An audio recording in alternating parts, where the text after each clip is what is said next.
Very much. Let's bring the conversation in the room. Grover Northquist and Thea Lee. Here's the document right here. It's a serious document. If you go through this, it has, I'll start with the right. It has a number, it combines agencies, the Commerce Department, the Small Business Administration. It's cuts funding to the United Nations. It makes the Smithsonian Institution stop giving free admission and start charging fees.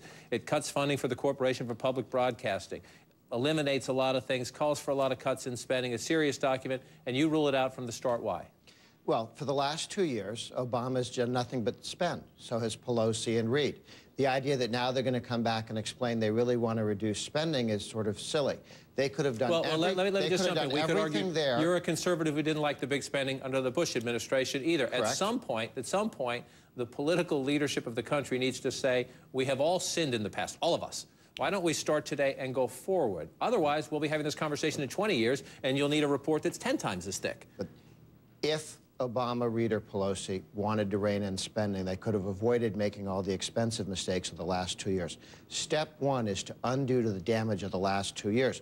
We could save $1 trillion simply by eliminating the spending explosion that Obama put into domestic discretionary. They don't even do that in this commission. They don't even step back from the disaster from 2008 on. That's $1 trillion off the table. No deep cuts, just don't do all the massive spending that Obama's tried to talk us into.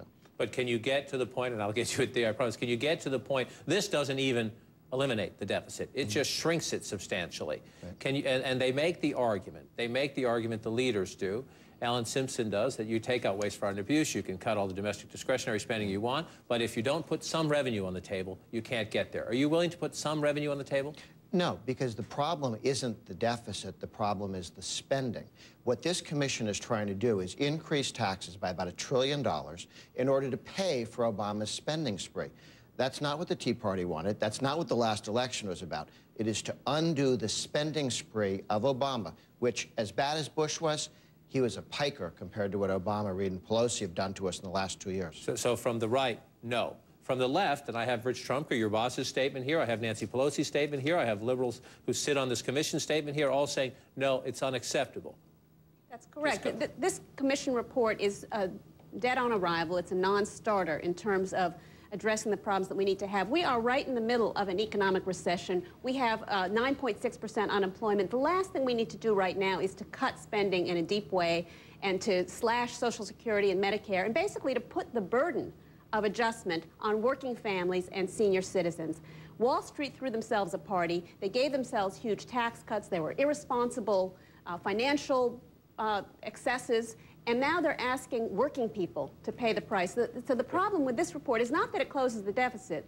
It's a good thing to do over the longer term to figure out how we can be more fiscally responsible. And tax increases on the wealthy is going to have to be a really important part of that. I want you to listen to Alan Simpson, because he essentially listens to your argument, and he doesn't like Grover's argument either, mind you. But when he listens to your argument about Social Security and Medicare, he says simply, you can't be serious.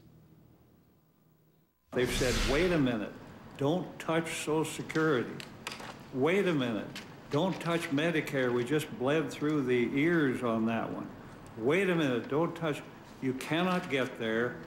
Let's just be, everyone surely must hear that you can't get there unless you do constructive things that are not punitive with Medicare, Medicaid, and Social Security. Did you agree with that statement? Essentially, your position that you can't get to a path to a balanced budget because you won't allow them to, you will fight any politician who touches Social Security or Medicare. You absolutely can get to a balanced budget without slashing benefits for seniors, people who've paid into this program for their whole lives, or taking away health benefits from senior citizens. Social Security and Medicare didn't cause the problem, and they're not going to solve the problem. So you can, restore the tax cuts, the Bush tax cuts on the wealthy. That gets you $700 billion over 10 years. You could do a financial transactions tax, and you do need to rein in health care spending. But that's different from saying we need to cut Medicare and Social Security. The idea of this commission, and we should be very clear, this draft is from the leaders, not from the commission.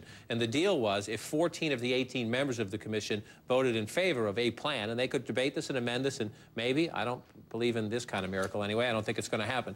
But the idea would be, if they got 14 of the 18, Speaker Pelosi and Leader Reid agreed this year to put it to an up or down vote. That looks almost impossible that that will happen. Do you believe, will the Republicans pick this up? In the House, they have to write a budget. They have to work with the president. Will they pick this up and say, we'll at least look at the cuts here if they won't take a look at the taxes? Oh, I think some of the cuts you might well look at.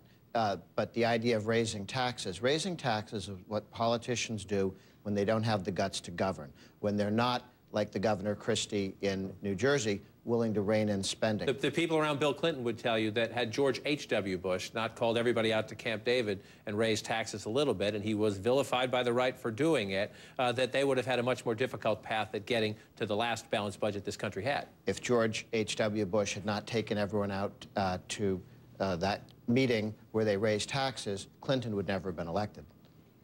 Well, Grover, it's not all spending. That's just ridiculous. It is all spending. Well, the economy's in a recession now. You have maybe a Herbert Hoover-style proposal that we should cut spending in the middle of the recession. That's actually the worst thing you can do for the deficit. Excuse me, I went to public school, but I know that Herbert Hoover exploded spending. Nothing FDR did wasn't a stupid idea that Hoover hadn't tried first. He took the top tax rate to 75% on the rich, which turned the recession into a depression, spent a lot of money, had all sorts of subsidy programs, and FDR just continued Hoover's policies, which is why the recession lasted 10 years, the first recession the federal government ever tried to fix. The danger here is that Obama's doing exactly what Hoover and FDR did, which was spend. That's what gives you a depression. I'm going to call a timeout on this conversation, but I promise you, as this gets debated, and we can see the debate has begun, we'll bring you both back in to continue the conversation. Thea and Grover, thank you.